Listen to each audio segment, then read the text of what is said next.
Time for the market report. A very slight downturn. Slight is correct, Mike. No big moves in the markets, and we'll get into it. But first, the numbers. What were the week's biggest gains and losses? And then this month's WASDE report. What did it have to tell us?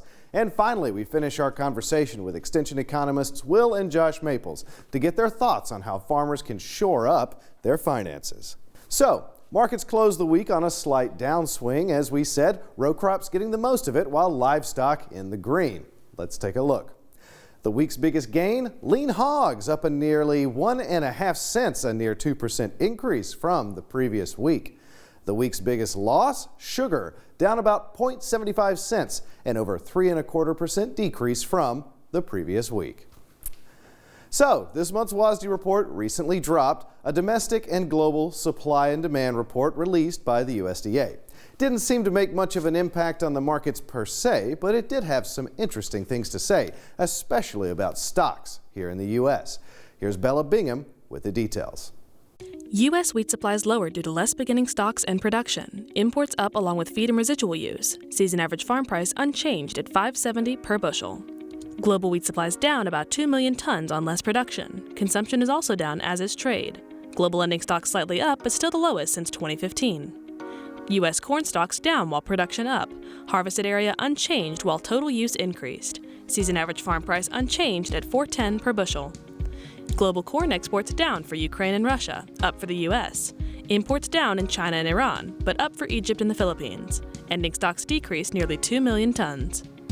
U.S. rice supplies raised on higher production while imports unchanged. Yield forecast also up by 2 pounds compared to last month. Season average farm price unchanged at $15.60 per hundredweight. Global rice supplies increased mostly on higher stocks and production in India. Consumption also up along with trade. Ending stocks increased 5 million tons. U.S. soybean down due to lower yields. Harvested area unchanged, supplies down 2 million bushels while ending stocks unchanged.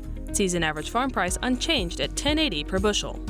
Global soybean exports down slightly, mostly from Ukraine. Imports and crush lowered for Thailand. Global stocks up slightly. U.S. beef production raised while pork, broilers, turkey, and egg production all reduced due to less slaughter or less laying flocks. U.S. milk production down due to less milk per cow. 2024 all milk price forecast lowered to $22.80 per hundredweight. U.S. cotton production down 300,000 bales, mostly from Hurricane Helene damage. Yield estimate also down by 18 pounds. Domestic use and exports also lowered. Ending stocks up slightly. Season average farm price unchanged at 66 cents per pound. Global cotton production raised over 200,000 bales. Trade lowered 500,000 bales, mostly due to less imports into China. As a result, ending stocks reduced slightly. Last week, we brought you an extended interview with extension economists Drs. Will and Josh Maples talking about how market conditions this year have affected farmers.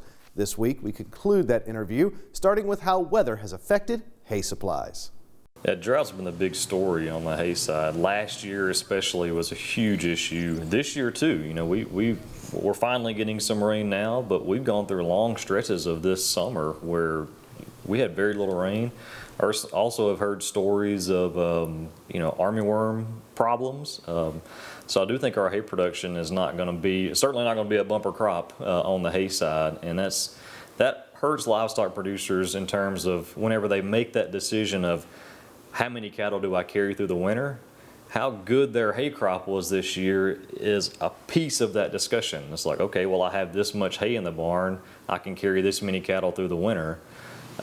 Whenever you have a smaller hay crop or quality issues with your hay crop, you typically will maybe cull a little bit harder or not carry as many as you normally would, unless you can go buy some hay, which is not easy to do sometimes too. All right, final words on how the markets have been affecting the farmers so far this year. We'll start with row crops. It's getting tougher for row crop producers. I mean, really, after this year, when they start planning in for next year, they really need to start getting in with their bankers, getting in with their suppliers, really starting to sit down and put a budget together and pencil out kind of what their expected profits are going to be, because the current outlook is prices aren't going to get much better going into the spring and winter and spring of next year. So it's going to be really important for them to start talking to their lenders, talking to their suppliers, and kind of starting to get a plan together on how they're going to get a crop in the ground this spring. Yeah, so my final word is risk management for livestock producers. Right now we've got strong prices. We have strong expectations for expectation of prices going into 2025. Now is a time to think about doing some price risk management. There's tools out there, whether it's livestock risk protection, LRP, or using futures and options or something. Think about doing some sort of risk management so that you can lock in some prices into the future. Take advantage of these strong expectations we have for markets. If that's something you want to do, everybody has different risk preferences, but if it's something that you want to do to protect yourself whenever prices do decline, even though that's not projected next year, at some point it will happen, and you want to be sitting there in a position where you've protected yourself against that. And that's it for a deeper look into the markets. No big waves happening for now.